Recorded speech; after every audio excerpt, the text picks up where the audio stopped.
ہمارے channel KGN دارالفتہ کے سبھی دیکھنے والوں کو السلام علیکم ورحمۃ اللہ وبرکاتہ۔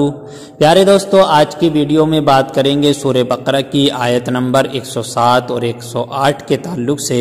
ان کا ترجمہ اور ان کی تفسیر بیان کریں گے۔ ویڈیو کو پورا دیکھیے اور اپنے علم میں اور اپنے ایمان میں اضافہ کیجیے۔ دعا ہے مالک و مولا ہم سب کو قرآن مقدس کو سیکھنے اور اس پر عمل کرنے کی توفیق عطا فرمائے۔ پیارے دوستو، آپ سے گزارش ہے کہ آپ اگر ہمارے چینل پر نئے آئے ہیں تو چینل کو سبسکرائب کر لیں اور ویڈیو کو لائک کر دیں اور اپنے دوستوں تک شیئر کر دیں۔ آئیے شروع کرتے ہیں۔ بسم اللہ الرحمن الرحیم۔ سورہ بقرہ کی آیت نمبر 107 میں اللہ تبارک و تعالی ارشاد فرماتا ہے: الم تعلم ان اللہ لہ ملک السماوات والارض وما لکم من دون اللہ من ولی ولا نصیر۔ ترجمہ: کیا تجھے خبر نہیں کہ اللہ ہی کے لیے ہیں آسمانوں اور زمینوں کی بادشاہی اور اللہ کے سوا تمہارا نہ کوئی حمایتی ہے اور نہ مددگار۔ صاحب تفسیر اس آیت کے تحت لکھتے ہیں کہ لہو ملک، اسی کی بادشاہی ہے۔ اللہ تعالیٰ کو اختیار ہے کہ اپنے ملک میں جو چاہے جب چاہے قانون جاری کرے، اور جب کائنات میں تبدیلی ہوتی رہتی ہے، دن جاتا ہے رات آتی ہے اور سارے جہاں میں ہر طرح تبدیلی ہوتی رہتی ہے، تو شرعی قانون میں بھی تبدیلی ہو سکتی ہے، اور یہ تبدیلی مخلوق کی مصلحت کی وجہ سے ہے۔ من دون اللہ، اللہ کے مقابلے میں، اللہ تعالیٰ کے مقابلے میں کوئی کسی کی مدد نہیں کر سکتا۔ ہاں، اللہ تعالیٰ کی اجازت اور اختیار دینے سے مدد ہو سکتی ہے۔ قرآن و حدیث میں اس کی کئی مثالیں موجود ہیں، جیسے حضرت عیسیٰ علیہ السلام بیماروں، کوڑھیوں اور نابیناؤں کی مدد کرتے تھے۔ فرشتوں نے غزوہ بدر اور غزوہ حنین میں مسلمانوں کی مدد کی۔ حضرت سلیمان علیہ السلام کے وزیر نے تخت بلقیس لا کر مدد کی۔ نبی کریم صلی اللہ علیہ وسلم نے سینکڑوں مرتبہ صحابہ کرام رضی اللہ تعالی عنہم کے کھانے پینے، بیماریوں اور پریشانیوں میں مدد کی۔ حضور سیدنا غوث اعظم رضی اللہ تعالی عنہ اور اولیاء کرام رحمت اللہ تعالی علیہم کا مدد کرنا لاکھوں لوگوں کے تجربات اور تواتر سے ثابت ہے۔ تو اللہ تبارک و تعالیٰ کے مقابلے میں کوئی کسی کا مددگار نہیں ہے، اور اللہ تبارک و تعالیٰ چاہے تو کسی کو اس کا جو ہے اختیار دے دیتا ہے، اور وہ طاقت و قوت عطا کر دیتا ہے کہ وہ اللہ تعالیٰ کی عطا سے لوگوں کی مدد کرتے ہیں۔ اللہ تبارک و تعالی سورہ بقرہ کی آیت نمبر 108 میں ارشاد فرماتا ہے: ام تريدون ان تسألوا رسولکم کما سئل موسیٰ من قبل ومن يتبدل الكفر بالایمان فقد ضل سواء السبیل۔ ترجمہ: کیا یہ چاہتے ہو کہ اپنے رسول سے ویسا سوال کرو جو پہلے موسیٰ سے ہوا تھا، اور جو ایمان کے بدلے کفر لے وہ ٹھیک راستہ بہک گیا۔ صاحب تفسیر اس آیت کے تحت لکھتے ہیں: کما سئل موسیٰ، جیسے موسیٰ سے سوال کیا گیا۔ اس آیت کی ایک تفسیر یہ ہے کہ یہودیوں نے نبی کریم صلی اللہ علیہ وسلم کی بارگاہ میں عرض کیا، جس طرح حضرت موسیٰ علیہ السلام توریت لے کر آئے تھے، اسی طرح آپ بھی ہمارے پاس ایک ہی مرتبہ سارا قرآن لے کر آئیں۔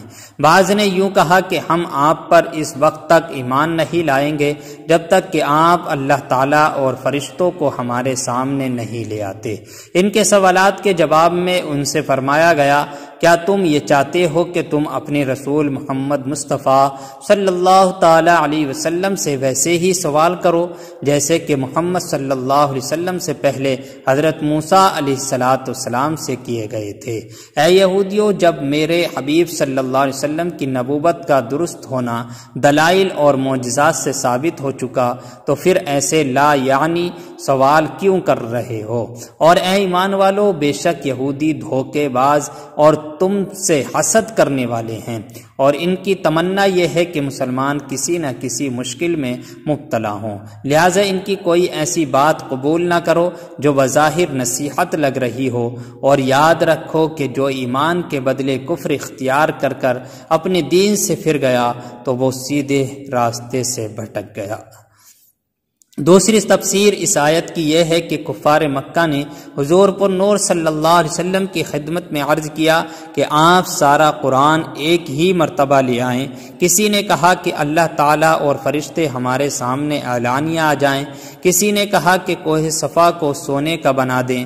ان کے سوالات کے جواب میں ان سے فرمایا گیا کہ تم بھی اپنے رسول محمد صلی اللہ علیہ وسلم سے اسی طرح فضول سوال کر رہے ہو جس طرح کہ ان سے پہلے حضرت موسیٰ علیہ السلام کی قوم نے ان سے کیا تھا کہ ہمیں اعلانیہ خدا دکھا دو، حالانکہ آیات قرآنیہ کے نزول کے بعد دوسری نشانیوں کا مطالبہ کرنا سیدھی راہ سے بھٹکنا ہے۔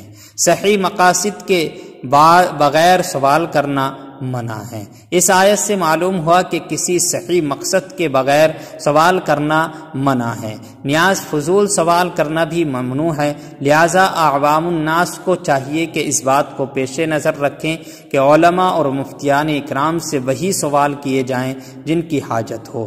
زمین پر بیٹھ کر خواہ چاند پر رہائش کے سوال نہ کیے جائیں۔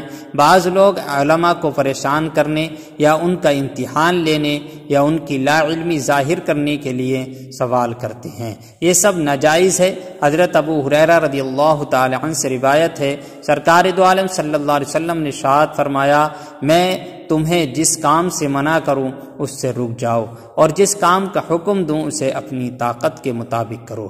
تم سے پہلے لوگوں کو محض ان کے سوالات کی کثرت اور اپنے انبیاء علیہ الصلاۃ والسلام سے اختلاف کرنے نے ہلاک کیا۔ من پسند حکم کا مطالبہ کرنا یہودیوں کا طریقہ ہے۔ اس آیت سے یہ بھی معلوم ہوا کہ مسئلہ معلوم کر عمل کرنے کی بجائے خواہ بال کی کھال اتارتے رہنا اور اپنے من پسند حکم کا مطالبہ کرنا یہودیوں اور مشرکوں کا طریقہ ہے۔